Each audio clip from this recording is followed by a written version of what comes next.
Paul, can you hear us? Yeah, if you can hear me. Oh my goodness, we can hear him. And if you can see him, we got a little Christmas spirit going on in the shot. I love it. Well, I've got the LIFO Grinch behind me. What is that? The what Grinch? He's the LIFO Grinch. The LIFO Grinch. Lasting. Yes. I love it. Oh, very much. Well, thank you for joining us today, Paul. We've actually never met in person. We've never even been on a Zoom call, so it's a pleasure to meet you. I really am appreciative that you were willing to join us today to share the community a little bit. Happy to be here. Nice to meet you too. Okay, so what we would like to do in the time that we have, we would just love to hear what NADA's perception is in 2022. What are you seeing? What should dealers be focusing on? And if you want to talk a little bit about the show, that would be great too. But I just want to give you the floor to share with the community the view from your seat. Yeah. So, by the way, the reason I'm calling this guy the LIFO Grinch is because dealers right now across the country are very concerned about the consequences that we're going to face at the end of the year here with respect to those dealers that are on the LIFO method of accounting with no inventory out there are going to have to recapture all the LIFO reserves on their books and have an enormous tax consequence. So NADA has petitioned the Treasury Department on working through legislators to try to get some relief on this. And so that's why I have named him LIFO. You know what? And now that you've put a visual behind it, everybody will understand and remember it. What's your charge to dealers going into Q1 next year? What should they be focusing on? And how is NADA playing a part in that? Despite all the things that have happened this year, the message is relatively constant, which is we really need, with all that is going on in our industry, we need dealers to be engaged more than ever.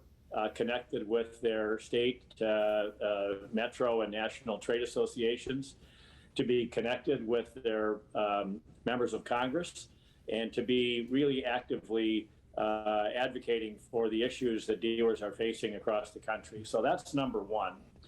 And number two, I think a message that I've been sharing all year long is that the best way for us to preserve this wonderful franchise system is for dealers to really be looking for ways to improve the customer experience in partnership with the manufacturer. So how do we shorten transaction times? How do we become more transparent? How do we just generally make the experience better, let the customers take control of the process? These are the best ways that we have to make sure that this dealer franchise system is around for another 100 years. Because ultimately it's the consumer that's going to determine our fate.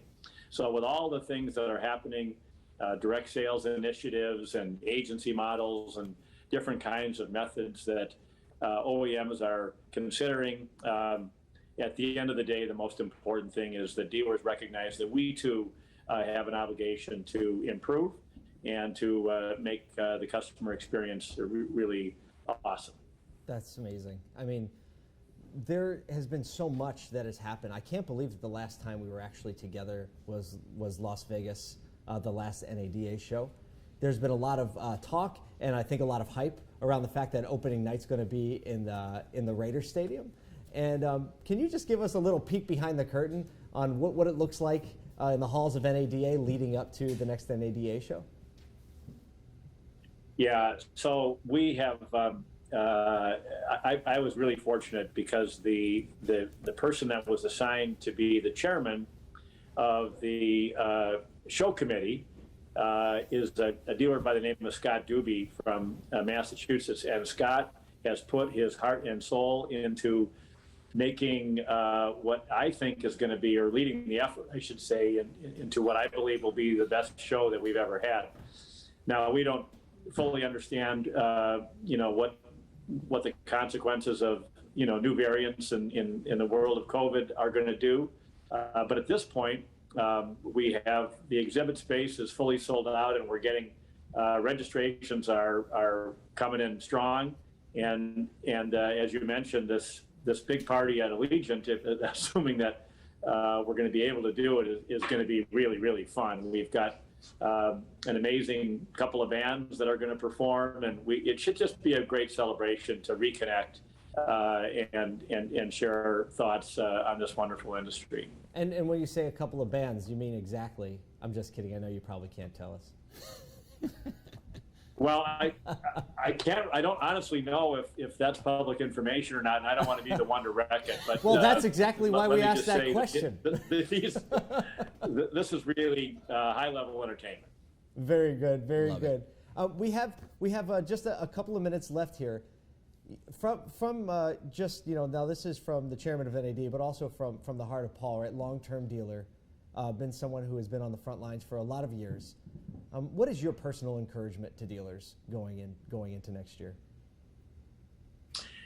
Well, I'm a believer that the franchise dealer system is the best way to deliver cars to customers.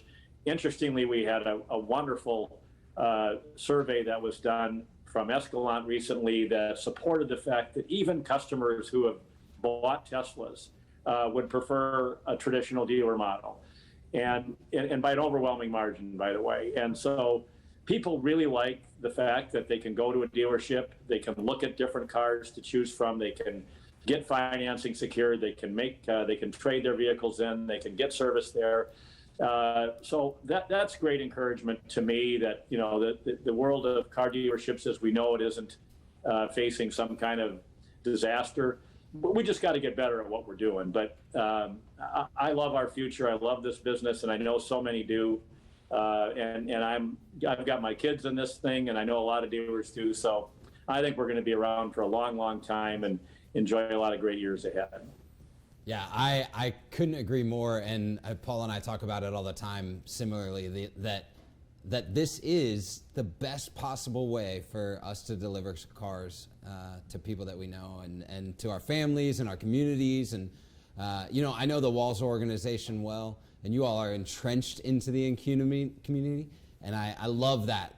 So maybe also an encouragement for dealers that want to get more into their community, but maybe are struggling how to, and how maybe you've seen that kind of grow your brand.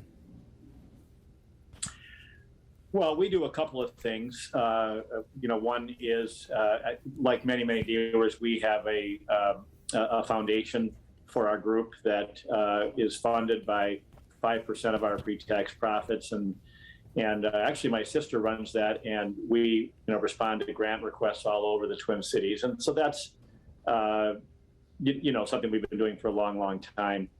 The other thing is really, I think, getting the team members engaged in projects around town, and we do through the Women of Walser and other organizations within our group that do things like involve themselves with Habitat for Humanity and get really physically involved in participating in philanthropic events, and that really brings the team members together, and it's great outreach, and it makes people feel good, and I think it reflects well on car dealers when we do things like that.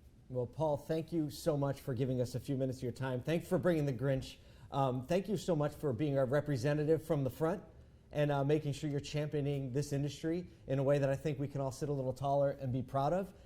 Best wishes to you and your family during the holidays, and look forward to making a little more trouble together in 2022. There you go. Well, it's great to meet you guys. Thanks for including me today. Talk to you soon.